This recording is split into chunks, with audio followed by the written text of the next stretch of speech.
Boa tarde, eu sou Jucá, professor Valdemir Jucá, professor de Física do Centro de Ensino Aloysio de Azevedo, em Timon, fazendo a diferença de casa.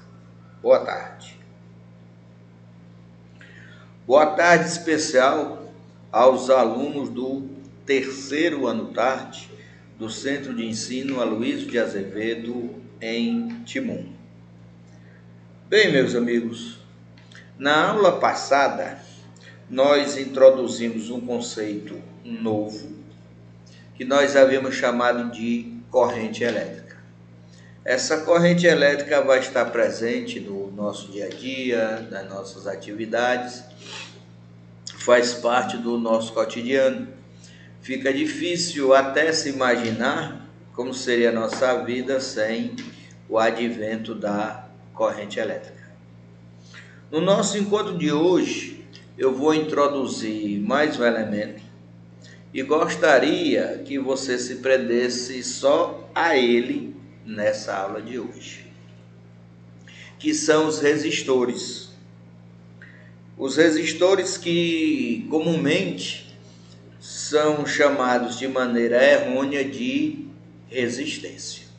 Existe o resistor, existe a resistência. Espero, ao longo dos comentários, que essa diferença fique clara. Para nós, é vital que você tenha apenas a ideia do que seja o resistor. E depois, então, nós vamos trabalhar com esse resistor juntamente com a corrente elétrica. O que são resistores? São componentes eletrônicos que resistem à passagem de corrente elétrica, ou seja, eles oferecem uma resistência, uma dificuldade à passagem da corrente elétrica através deles. Quando inserimos um resistor em um circuito elétrico, ocorre uma diminuição na intensidade da corrente elétrica. Além disso, a presença dele ao longo de um fio acarreta redução ou queda do potencial elétrico. Alguns resistores conseguem manter sua resistência elétrica constante, mesmo em grande intervalo de tensões elétricas. Eles são conhecidos como os resistores ômicos. Então você vai se deparar com muita frequência na eletricidade com essa expressão resistores ômicos. O que é um resistor ômico? É aquele que apresenta uma resistência constante. Resistor e resistência. O resistor é o componente, é um ser material, tangível, você pode pegar. O resistor tem a propriedade, a característica de deixar passar através de si uma corrente maior ou menor.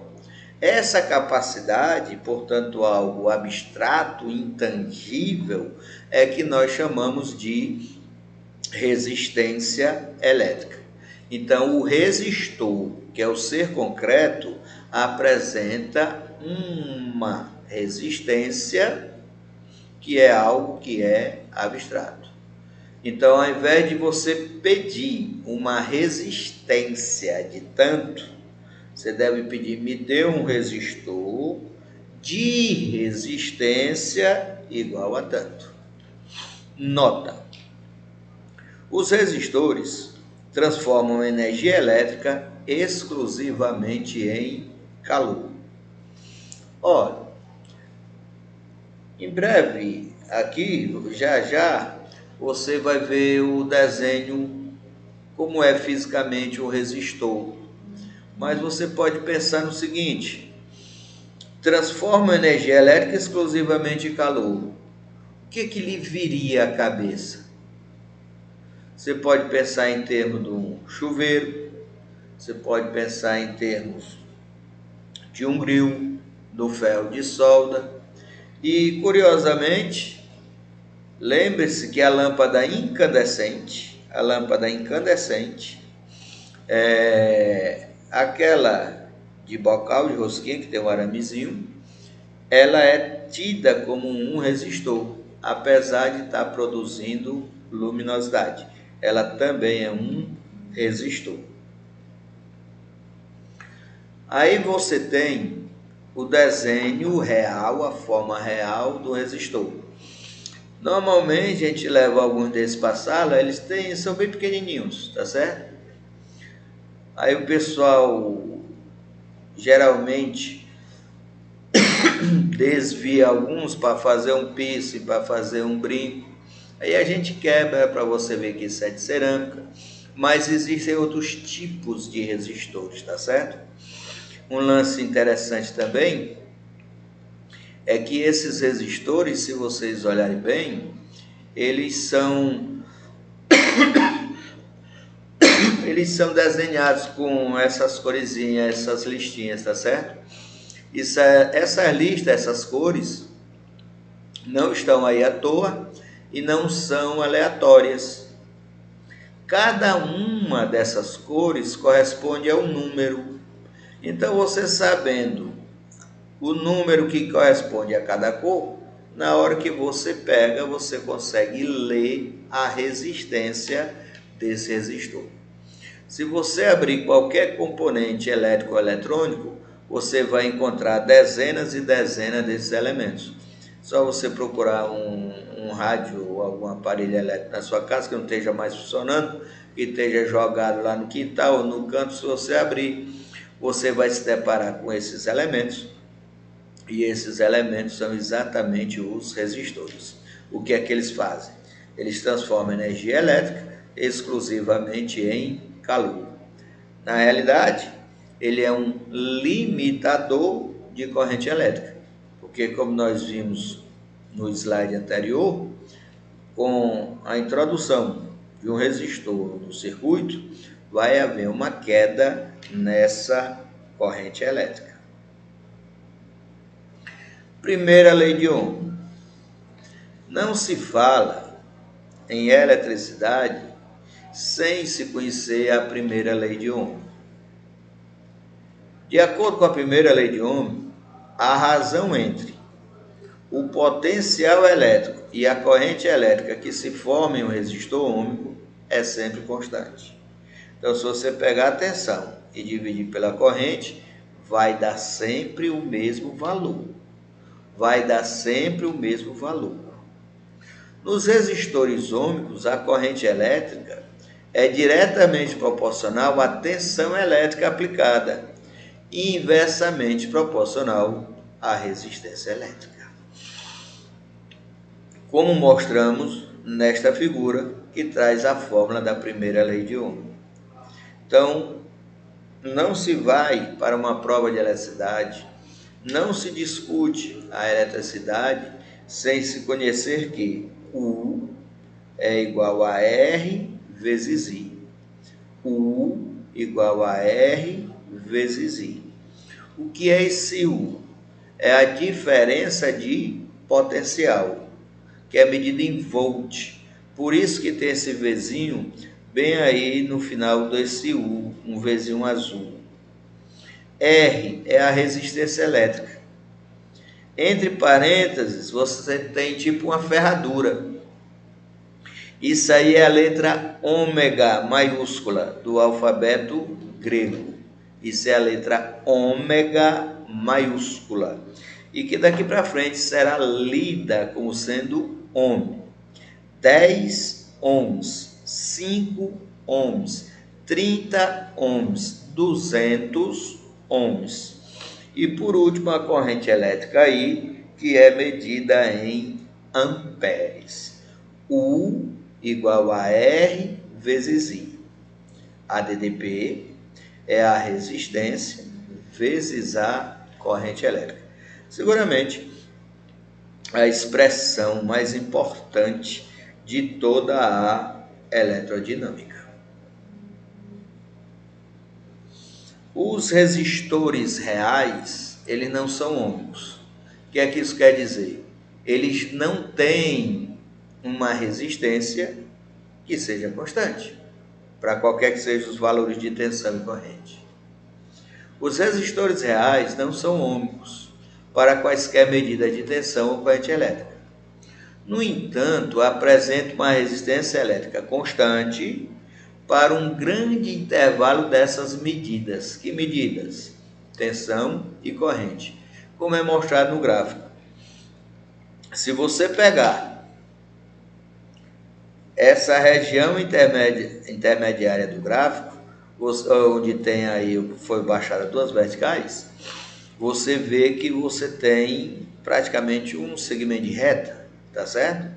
No regime de tensões elétricas intermediárias, que é justamente essa região que eu estou me referindo, o resistor acima é ômico. Significa o quê?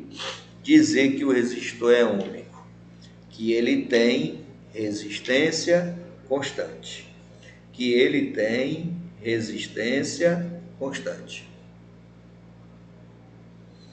Segunda lei de Ohm. Essa segunda lei de Ohm, ela é totalmente experimental também, e ela faz uma relação entre o valor da resistência de um condutor, um fio, por exemplo, um fio. A relação entre a resistência de um condutor e as características físicas desse condutor. Observe. A capacidade dos resistores de controlar o fluxo de corrente elétrica diz respeito à sua resistência.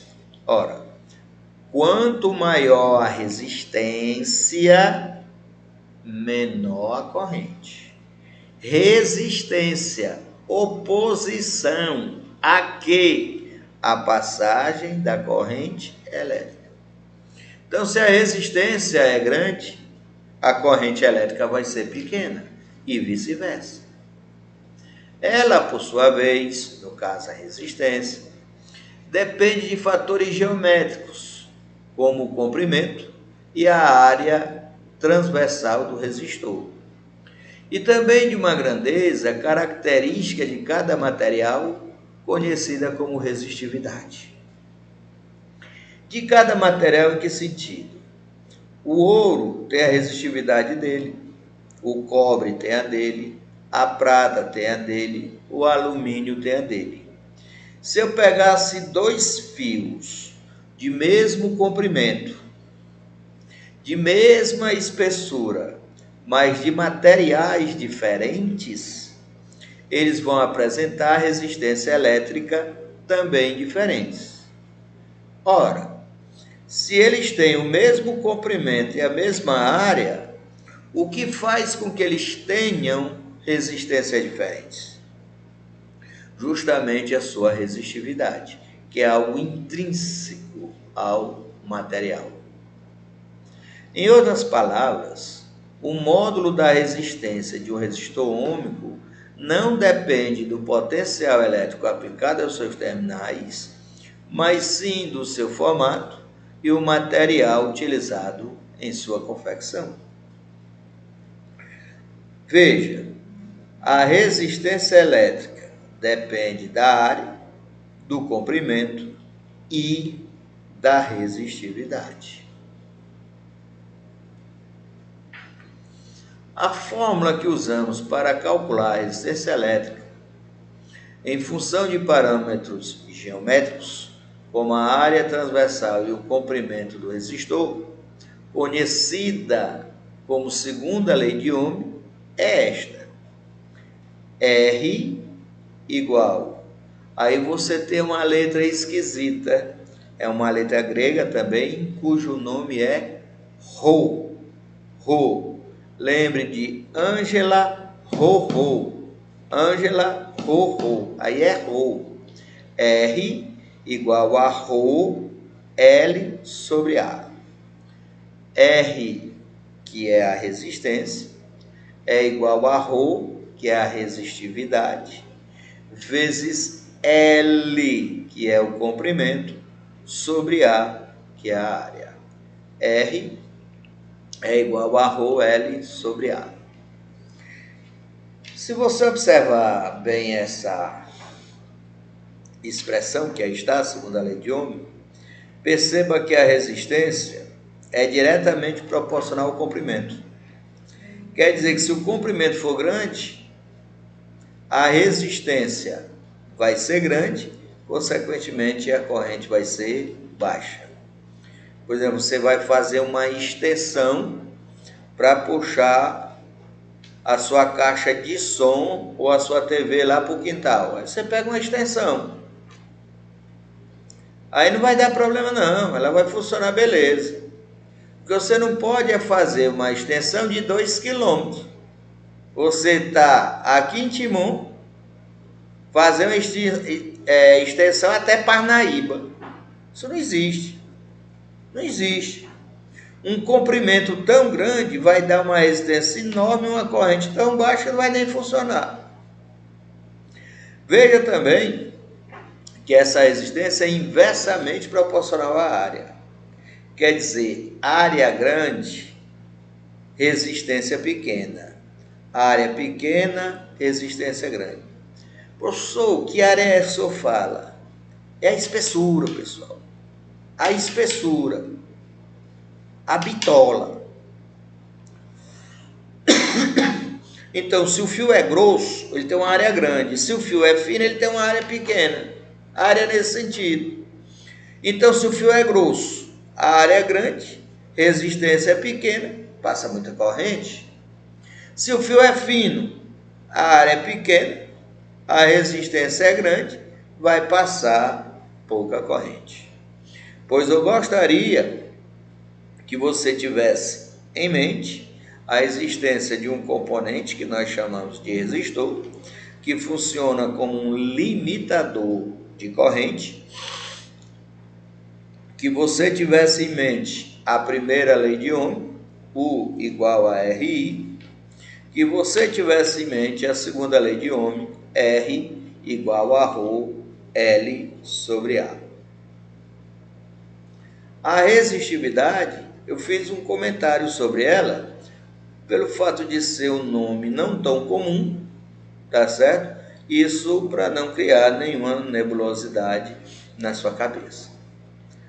A resistividade é uma grandeza física que depende de fatores microscópicos e é relativa a cada tipo de material. A resistividade de materiais condutores, como a prata ou o cobre, é muito baixa, uma vez que eles oferecem pouca resistência à passagem de corrente elétrica. Outros materiais, como a borracha, o vidro e o plástico, apresentam medidas de resistividade muito elevadas. Isso aí, pessoal, na realidade, vai caracterizar a diferença entre um condutor e um isolante. O condutor, aquele que a corrente passa com uma certa facilidade, e o isolante, aquele no qual a corrente não passa ou passa com muita dificuldade. A exemplo das aulas anteriores, ao final de cada aula eu coloco questões, são questões simples, diretas, são em uma quantidade pequena, normalmente eu coloco 4 ou 5. Essas questões você vai anotar, vai responder e vai entregar ao seu professor quando nós retornarmos. O ideal até era que você começasse a fazê-las agora nesse tempo de aula, porque eu estarei online durante toda a duração da nossa aula para que você se manifeste, quer seja em relação à dúvida ou qualquer outro questionamento. Eu sou Valdemir Jucá e gostaria de agradecer o fato de estarem dispensando esse tempo para a nossa aula, para o nosso estudo, para o nosso trabalho. E gostaria de aplaudi-los, porque na realidade vocês merecem. Muito obrigado e tenham uma boa tarde.